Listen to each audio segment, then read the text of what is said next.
Hello, അസ്സലാമലൈക്കും ചങ്കുകളെ. അപ്പോൾ ഇന്ന് ഞാൻ ഡെയിലി വ്ളോഗായിട്ടാണ് വന്നത്. ഇപ്പോൾ ഏകദേശം 2:30 മണിയായിട്ടുണ്ടാവുകയെ. അപ്പോൾ ഞാൻ രാവിലെ തന്നെ തലേന്നത്തെ മാവുണ്ടായിരുന്നു, പാലാടയുടെ മാവ്. അപ്പോൾ അത് എടുത്ത് മോനും ഉമ്മാക്കും അത് ഉണ്ടാക്കി കൊടുത്ത്.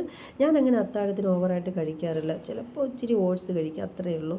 എനിക്ക് വയറിങ്ങനെ കൂടുതൽ ഫുള്ളായിട്ട് ഇങ്ങനെ ഇരിക്കുമ്പോൾ എന്തോ ഒരു അസ്വസ്ഥത പോലെ. അതുപോലെ തന്നെ നോമ്പ് തുറക്കുന്ന സമയത്ത് ചിലർ നോക്കുമ്പോൾ നോമ്പിനിങ്ങനെ വാരി വലിച്ച് കഴിക്കുന്നതാണ്.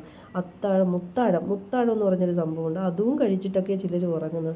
അങ്ങനെ അതൊക്കെ ആകുമ്പോൾ പലവിധ അസുഖങ്ങളും നമുക്ക് വരും. രാത്രി ഇങ്ങനെ കൂടുതൽ വയറ് ഫുള്ളായിട്ട് നിറച്ച് കിടക്കാൻ പാടില്ല. അപ്പോൾ പിന്നെ എനിക്ക് തലേന്നത്തെ ഫ്രൂട്ട്സൊക്കെ ഉണ്ടായിരുന്നേ.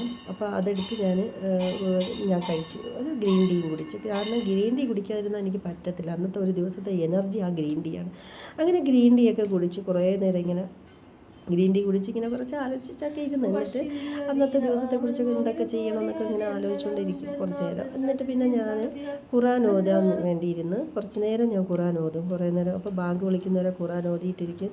അതിനുശേഷം ബാങ്ക് വിളിച്ച് നമസ്കരിച്ചൊക്കെ ഇരുന്ന് കുറച്ച് നേരം ഉറങ്ങി. അപ്പോൾ അന്നത്തെ ദിവസമുള്ള നമുക്ക് എന്തൊക്കെ ചെയ്യണം നോമ്പ് തുറക്കാൻ ഞാൻ എഴുതി വെച്ചിട്ടുണ്ടായിരിക്കുമല്ലോ തലേന്ന്. അപ്പോൾ ഇന്ന് അടുത്ത വീട്ടിൽ കുറച്ച് പാവപ്പെട്ടവരുണ്ട്, 2-3 പേര്. അപ്പോൾ അവരെ ഞാൻ വിളിച്ചിട്ടുണ്ടായിരുന്നു നോമ്പ് തുറക്കാൻ. എല്ലാ വർഷവും ഞാൻ ചെയ്യുന്നതാണ്. അപ്പോൾ അവരിന്ന് നോമ്പ് തുറക്കാൻ വരും. അപ്പോൾ കുറേ കാലമായി ഞാൻ ചോറ് കഴിച്ചിട്ട്, നോമ്പ് തുടങ്ങിയതിന് ശേഷം ഇതുവരെ ചോറ് കഴിച്ചിട്ടില്ല. അപ്പോൾ ഇന്ന് ഞാൻ വിചാരിച്ച് നമുക്കിന്ന് ബിരിയാണി ആക്കി കളയാം. അപ്പോൾ മോൻ പോയി ഇറച്ചി മേടിച്ചിട്ട് വന്ന്, പിന്നെ പുഡിങ്ങിൻ്റെ എല്ലാം റെഡിയാക്കി. പാലൊക്കെ ഉണ്ടായിരുന്നു. അപ്പോൾ പാല് കാച്ചാൻ വെച്ച്, പിന്നെ കസ്റ്റാർഡ് പൗഡറൊക്കെ കലക്കി പുഡിങ്ങിന് റെഡിയാക്കി വെച്ച്. പിന്നെ തലേന്ന് കുറച്ച് മരിച്ചീനി ഉണ്ടായിരുന്നേ. മരിച്ചീനി വെറുതെ വേസ്റ്റ് ചെയ്ത് കളയണ്ടല്ലോ, പിന്നെ അതിനെടുത്ത് റെഡിയാക്കി. പിന്നെ കടുവൊക്കെ വറുത്ത് മരിച്ചീനി, അപ്പോൾ നോമ്പിന് അവർക്ക് കൊടുക്കാമല്ലോ എന്ന് കരുതി. പിന്നെ ഇപ്പോൾ മരിച്ചീനി മാത്രമായിട്ട് കഴിക്കില്ലല്ലോ.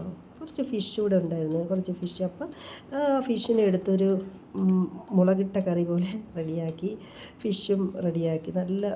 ഇതിപ്പോൾ കളറ് കണ്ടില്ലേ, കാശ്മീരി മുളക് പൊടി ഇടുമ്പോൾ ഭയങ്കര കളറായിട്ട് തോന്നി. ഇച്ചിരിയാണ് ഞാൻ ഇട്ടുള്ളൂ. പിന്നെ മാങ്ങയൊക്കെ ഇട്ട് മുളകൊക്കെ ഇട്ട് നല്ലൊരു ഫിഷ് കറിയൊക്കെ റെഡിയാക്കി ഞാൻ. അപ്പോൾ കിഴങ്ങിനോടെ കഴിക്കാൻ ഫിഷ് കറിയായല്ലോ.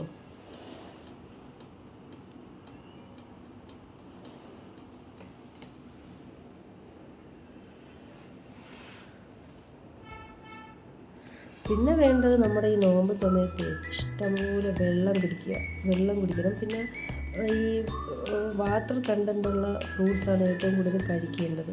അപ്പോൾ അതൊക്കെ കഴിക്കുമ്പോൾ തന്നെ നമ്മളെ വയറങ്ങ് ഫുള്ളാകും അല്ലേ. നമ്മൾ ഏകദേശം ഒരു വർഷത്തിൽ 1 മാസമല്ലേ നമ്മൾ ഈ നോമ്പിന് വേണ്ടി നോമ്പ് പിടിക്കുന്നുള്ളൂ. അപ്പോൾ പിന്നെ അതൊക്കെ കഴിഞ്ഞതിന് ശേഷം പിന്നെ ഞാൻ അന്നത്തെ ദിവസം നമ്മൾ ബിരിയാണിക്കുള്ള റെഡിയാക്കണമല്ലോ. അപ്പം മുമ്പ് ഇറച്ചിയൊക്കെ മേടിച്ചിട്ട് വന്ന് ബിരിയാണിക്ക് റെഡിയാക്കാൻ വേണ്ടി എല്ലാം തയ്യാറാക്കി. ഇറച്ചിയൊക്കെ റെഡിയാക്കി കൊണ്ടിരിക്കുകയാണ്. അപ്പം ഞാൻ അതിനുശേഷം ഉമ്മ എല്ലാം സവാളയൊക്കെ അരിഞ്ഞ് തന്നു. പിന്നെ കിഴങ്ങൊക്കെ കടുവറുത്തൊക്കെ റെഡിയാക്കി. എല്ലാ സംഭവങ്ങളും കുറച്ച് സ്നാക്സൊക്കെ ഞാൻ കുറച്ച് 2-3 അതൊന്നും ഞാൻ വീഡിയോ എടുത്തില്ല. ഒരു കട്ലറ്റ് ഉണ്ടാക്കി, അത്ര മാത്രം. കാരണം കൂടുതലായിട്ട് എനിക്ക് ഒറ്റയ്ക്കായിട്ട് ചെയ്യുന്നതുകൊണ്ട് പിന്നെ ഭയങ്കര ഒരു കാല് വേദന ഉണ്ടാവും കൂടുതൽ സമയം നിൽക്കുമ്പോൾ. അപ്പോൾ പിന്നെ കുറച്ചൊക്കെ പുറത്തുനിന്നാണ് മേടിച്ചത്. പിന്നെ ബിരിയാണിക്ക് പപ്പടം വേണമല്ലോ, അങ്ങനെ പപ്പടം ഉണ്ടാക്കി. പിന്നെ പുഡിങ് റെഡിയായി. പുഡിങ്ങൊക്കെ നല്ല അടിപൊളിയായിട്ട് റെഡിയൊക്കെ ആക്കി. പിന്നെ അങ്ങനെ അടുത്തുള്ള അവരൊക്കെ വന്ന് നോമ്പ് തുറക്കാറായപ്പോൾ അവരൊക്കെ വീട്ടിൽ വന്ന്. അപ്പോൾ നമ്മൾ ഈ നോമ്പ് തുറക്കുന്ന സമയത്ത് ഇങ്ങനെ നമ്മൾ ബാങ്ക് വിളിക്ക് വേണ്ടി കാത്തിരിക്കുന്ന ഒരു സമയമുണ്ടല്ലോ. അപ്പോൾ ദുആ ചെയ്യണം. അപ്പോൾ ആ ഒരു ദുആയ്ക്ക് കൂടി ഉത്തരം കിട്ടുമെന്നാണ് എൻ്റെ വിശ്വാസം. അപ്പോൾ നമ്മൾ അതിനു വേണ്ടി കാത്തിരിക്കുമല്ലോ. അപ്പോൾ എല്ലാവരും വന്ന്. അപ്പോൾ എല്ലാവർക്കും ഇഷ്ടപ്പെട്ടെങ്കിൽ ലൈക്ക് ചെയ്ത്, ഷെയർ ചെയ്ത്, സബ്സ്ക്രൈബ് ചെയ്യുക. പിന്നെ നമ്മൾ നല്ലൊരു ഹാപ്പി റമദാൻ എല്ലാവർക്കും പറഞ്ഞുകൊണ്ട് നമുക്ക് ഇന്നത്തെ വ്ലോഗ് ഇവിടെ നിർത്താം. ടാറ്റാ.